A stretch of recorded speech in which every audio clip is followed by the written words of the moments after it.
everyone, this is dietitian Nishi Sharma. Today we will discuss very demanding topic obesity. Obesity की बात करने से पहले हम इसका मीनिंग समझेंगे कि आखिरकार ओबिसिटी होती क्या है। सबको पता है जो हमारा मानव शरीर होता है उसकी बेसिक यूनिट सेल होती है, यानी कि जब बेसिक यूनिट ये सेल होते हैं आपस में जुड़ते हैं तब टिश्यू का निर्माण होता है और टिश्यू आपस में मिलके किसी ऑर्गन का निर्माण करते हैं। तो जब शरीर में लिपिड टिश्यू यानी कि फैटी सेल से बने टिश्यूज की संख्या ज्यादा हो जाती है तो हमारा शरीर ओबेसिटी की तरफ जाता है। तो अब जब ओबेसिटी की तरफ जाता है, हम मोटापे से ग्रस्त हो जाते हैं, तो हम कहते हैं कि हम ओबीज हैं, यानी कि हम मोटापे से ग्रस्त हैं। ओबेसिटी होती है वो दो प्रकार की होती है, एक होती है हाइपरट्रॉपिक ओबेसिटी, दूसरी होती है हाइपोप्लास्टिक ओबेसिटी। जो हाइपरट्रॉपिक ओबेसिटी होती है उसमें क्या होता है, जो फैटी रिच सेल्स होती हैं इनका जो आकार होता है वो बड़ा हो जाता है। ये जो मोटापा होता है वो बहुत ही ज्यादा गंभीर होता है। उसके यानी कि इसके ट्रीटमेंट में भी आपको नॉर्मल वेट गेन करने में बहुत ज्यादा प्रॉब्लम होती है। जो दूसरा होता है वो होता है हाइपरप्लास्टिक ओबेसिटी। हाइपरप्लास्टिक ओबेसिटी में क्या होता है, जो फैट से रिच सेल्स होती हैं यानी कि फैटी सेल्स जो होती हैं उन सेल्स की संख्या बढ़ती जाती है, तो इस कारण आपका मोटापा बढ़ता है। अब हम बात करते हैं कि जो ये मोटापा होता है वो होता क्यों है। तो मेरे ख्याल से आजकल सभी लोग इतने अवेयर हैं कि उनको भली भांति पता होता है कि मोटापे के कारण क्या होते हैं। अपने अकॉर्डिंग अगर जो हमारी रिक्वायरमेंट है उसके अकॉर्डिंग हम ज़्यादा फूड का इंटेक करते हैं और अपनी कैलोरी को बर्न नहीं करते हैं तो हमको मोटापा से हम ग्रसित हो जाते हैं। दूसरा हार्मोनल इम्बैलेंस होता है या किसी भी डिसीज का साइड इफेक्ट भी हो सकता है। लेकिन मैं एज अ डाइटिशियन यहाँ आपको क्लियर कर दूं, जो मोटापे से ग्रसित लोग हैं यानी कि ओबेसिटी के जितने भी जो मेरे पास केस आते हैं वो किसी बीमारी से के साइड इफेक्ट या हार्मोनल इनबैलेंस की वजह से वो केस बहुत कम आते हैं। जो देखा जाता है वो आपकी गलतियों की वजह से बहुत ज़्यादा आते हैं। यानी कि धीरे धीरे जैसे जो आपकी लाइफ स्टाइल में चेंजेस आते हैं, आपकी एज बढ़ती है और एज बढ़ने के साथ साथ आपका कैलोरी का इंटेक समान रूप से रहता है। यानी कि जो भी आप भोजन 30 साल में ले रहे थे और अगर आपकी एज बढ़ती जाती है तो आप 40 साल में भी वही भोजन लेते हैं।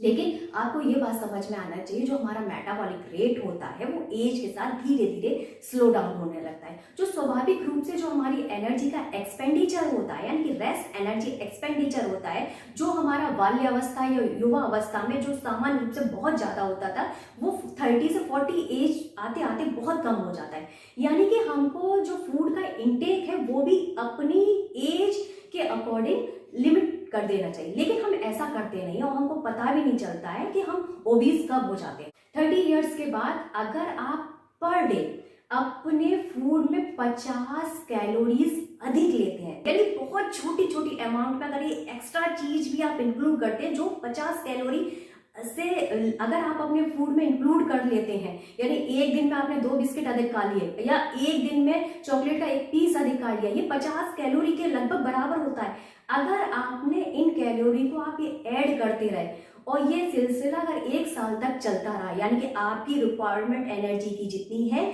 उससे ज्यादा आपने 50 कैलोरी अधिक अपने फूड में ले ली, तो आप 1 साल में 2 किलो वेट गेन कर लेंगे।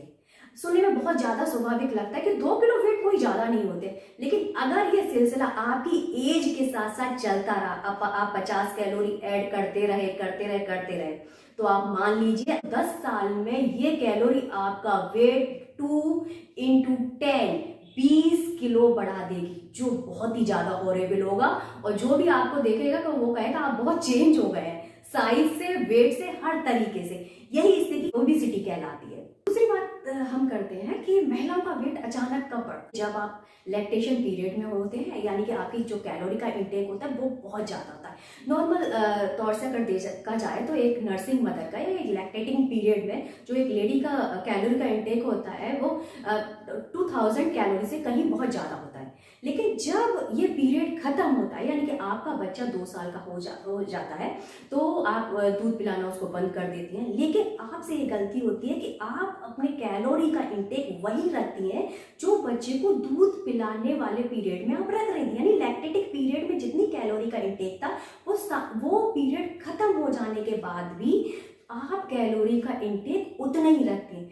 तो ये कैलोरी धीरे धीरे आपके शरीर में, क्योंकि एनर्जी का एक्सपेंडिचर बहुत कम हो गया है, क्योंकि आपने अपने बच्चे को दूध पिलाना भी बंद कर दिया है, इधर आपकी फिजिकल एक्टिविटी कम हो गई, जो एक छोटे बच्चे को बड़ा करने में आपकी एक्टिविटी एनर्जी का एक्सपेंडिचर होता रहा था वो भी फिजिकली बहुत कम होगा, नेचुरली आपकी रेस्ट एनर्जी एक्सपेंडिचर भी बहुत कम होता जा रहा है। तो और ये कैलोरी आप समान रूप से ले रही हैं, तो ये जो कैलोरीज हैं, यानी कि जो ये एक्स्ट्रा कैलोरीज है बॉडी में फैट का रूप ले लेती हैं और आप ओबीज होने लगते हैं। नेक्स्ट हम बात करते हैं कि ओबेसिटी के हार्मफुल इफेक्ट क्या होते हैं। सभी को पता होता है कि मोटापा ही सारी बीमारियों की जड़ होता है।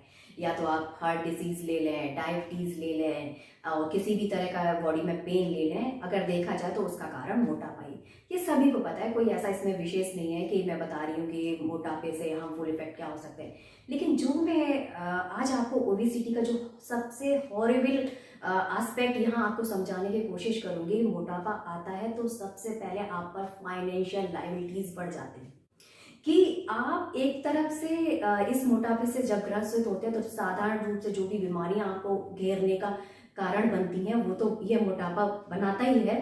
दूसरा जो होता है कि आप फाइनेंशियली इसी मोटापे की वजह से बहुत वीक होते हैं। यहाँ पे मैं आपको एक एग्जांपल देना चाहूंगी। अगर आप अपनी लाइफ इंश्योरेंस की कोई भी पॉलिसी लेते हैं तो जब भी आपका मेडिकल चेकअप होता है और जब आप इस पॉलिसी के लिए अप्लाई करते हो, आपका मेडिकल चेकअप होता है, अगर आप ओबेसिटी की कैटेगरी में आ रहे हैं तो इस इंश्योरेंस पॉलिसी को लेने के लिए आपको एक्स्ट्रा प्रीमियम पे करना पड़ेगा।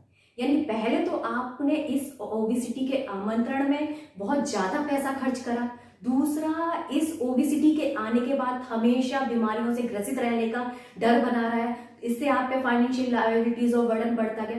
दूसरा, अगर आप अपनी लाइफ को सेव कर रहे हैं तो, और अगर आप मोटापे से ग्रसित हैं, आप ओबीज हैं, तो इस पॉलिसी को लेने के लिए भी आपको एक्स्ट्रा प्रीमियम पे करना पड़ेगा। ये है मोटापे के खतरनाक इफेक्ट। तो समय रहते आप सजग रहिए, सावधान रहिए और इस मोटापे से बचते रहिए। So thank you so much.